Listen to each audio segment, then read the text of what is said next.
Hey, Myagi here, and today I'm going to walk you through a cool series of processes that will allow you to use your own vocals in your tracks in a creative way.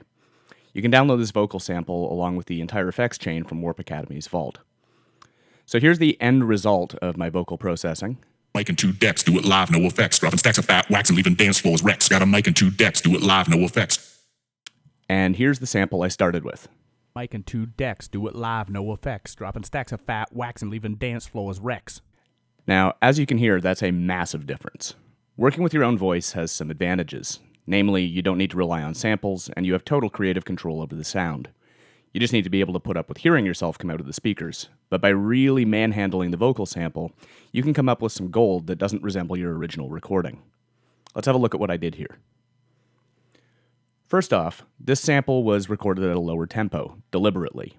I wanted to have the sped-up vibe of an old-school hip-hop sample being used at a higher BPM, so the sample is getting bumped up a fair bit tempo-wise, from around 85 BPM to 127. I then pitch-shifted it down 3 semitones to give my voice a different tonal characteristic, and then flipped the warp mode to Pro, which gave me access to the formant and envelope controls.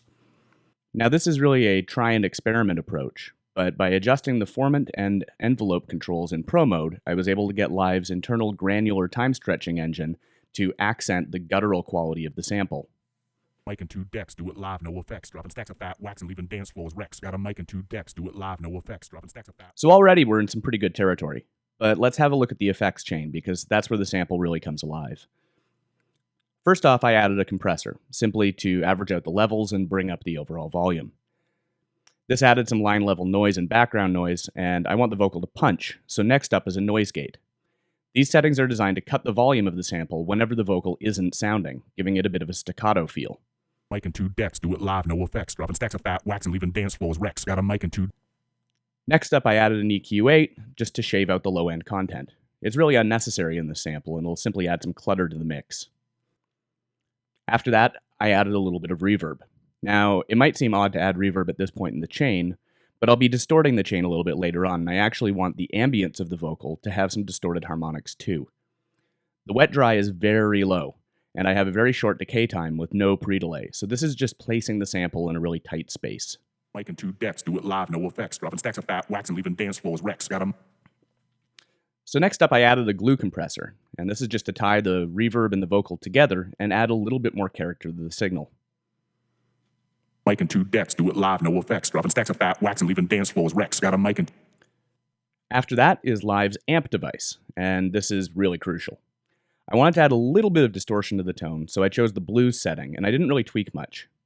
Going light on the wet dry here as well allows the sample to stay relatively clean, but pick up some harmonic overtones that help it jump out in the mix. Mic and 2 decks, do it live, no effects. Dropping stacks of fat wax and leaving dance floors wrecks. Got a mic and 2 decks, do it live, no effects. Dropping stacks of fat wax and leaving dance floors wrecks. Finally, I added an instance of vinyl distortion, just for some added grit. I dropped the crackle to 0 so there's no simulated line level noise, but added some drive to the high end of the distortion, warming up the signal and making it pop. Mic and 2 decks, do it live, no effects. Dropping stacks of fat wax and leaving dance floors wrecks. Got a mic and 2 decks, do it live, no effects. After that, once I was happy with it, I bounced the whole sample down to an audio track, resampling it so I could chop and edit to my heart's content. Let's have a listen to it in the final mix here.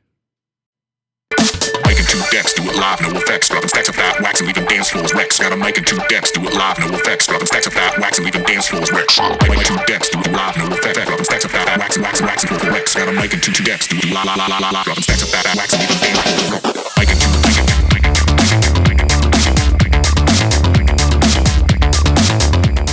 2. As you can hear, the results are pretty damn good. Creatively processing your own voice is a really key technique to utilize when defining your own sound. It frees you up from stock samples and makes your tracks more you. So thanks for watching. Be sure and check out my Art of Synthesis course at Warp Academy for lots more creative sound design tips and tricks.